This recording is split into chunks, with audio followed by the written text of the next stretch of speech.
नमस्कार, ये आकाशवाणी पटना है। अब आप संजीव कुमार वर्मा से प्रादेशिक समाचार सुनिए। मुख्यमंत्री नीतीश कुमार आज समृद्धि यात्रा के दौरान सीतामढ़ी और शिवहर जिले का दौरा कर रहे हैं।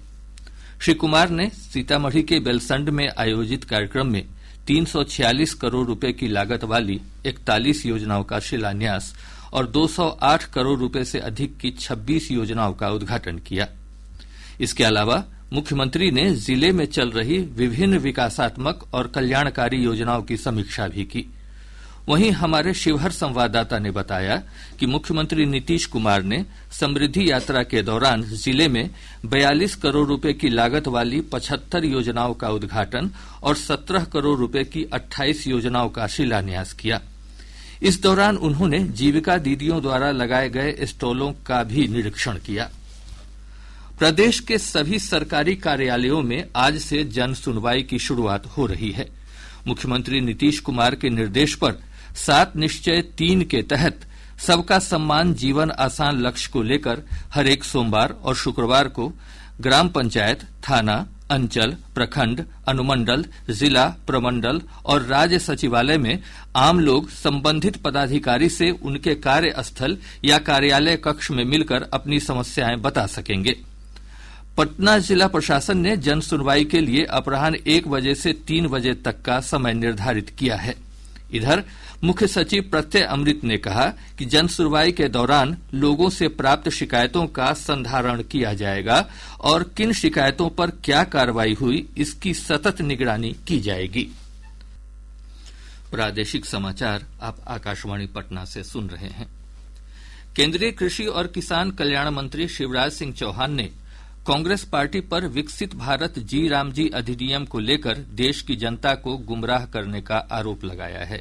नई दिल्ली में श्री चौहान ने कहा कि मनरेगा के तहत कांग्रेस द्वारा दिए गए अधिकार केवल कागजों तक ही सीमित रहे हैं। उन्होंने कहा कि कांग्रेस ने अपने विचारों, विचारधारा और आदर्शों को त्याग दिया है और देश के विकास या गरीबों के कल्याण से उसका कोई लेना देना नहीं है। केंद्रीय मंत्री ने कहा कि यह अधिनियम पूरे देश में लागू होगा और प्रत्येक ग्राम पंचायत इसके दायरे में आएंगे। श्री चौहान ने कहा कि विकसित भारत जी राम जी अधिनियम के अंतर्गत प्रत्येक ग्रामीण परिवार को कम से कम 125 दिनों का मजदूरी रोजगार सुनिश्चित किया गया है। इससे पहले मनरेगा में 100 दिनों का रोजगार मिलता था। भाजपा के राष्ट्रीय अध्यक्ष पद के चुनाव के लिए आज नामांकन भरे जाएंगे। पार्टी के राष्ट्रीय चुनाव अधिकारी और सांसद के लक्ष्मण द्वारा जारी चुनाव कार्यक्रम के अनुसार नामांकन दोपहर 2 बजे से 4 बजे के बीच दाखिल किए जा सकते हैं। पूरी चुनाव प्रक्रिया नई दिल्ली स्थित पार्टी मुख्यालय में होगी। पार्टी के कार्यकारी अध्यक्ष नितिन नवीन का इस पद के लिए निर्विरोध निर्वाचन तय माना जा रहा है।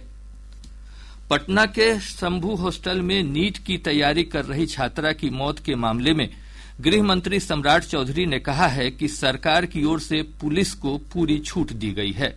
पटना में संवाददाताओं से बातचीत में उन्होंने कहा कि एसआईटी अपना काम कर रही है।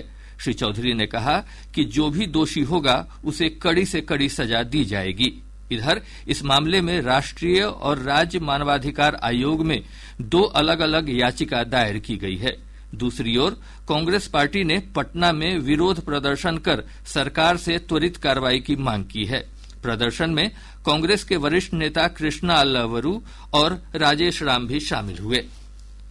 प्रदेश के अधिकतर हिस्सों में अधिकतम और न्यूनतम तापमान में लगातार हो रही वृद्धि के चलते ठंड में कमी आई है। हालांकि पछुआ हवा के प्रभाव से सुबह और शाम के समय अभी भी कनकनी का एहसास हो रहा है।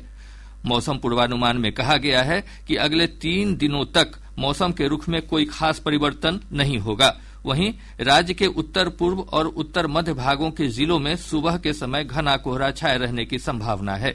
पिछले 24 घंटों के दौरान 6.2 डिग्री सेल्सियस न्यूनतम तापमान के साथ भागलपुर का सबौर राज्य का सबसे ठंडा स्थान रहा। इसके साथ ही आकाशवाणी पटना से प्रसारित प्रादेशिक समाचार का यह अंक समाप्त हुआ।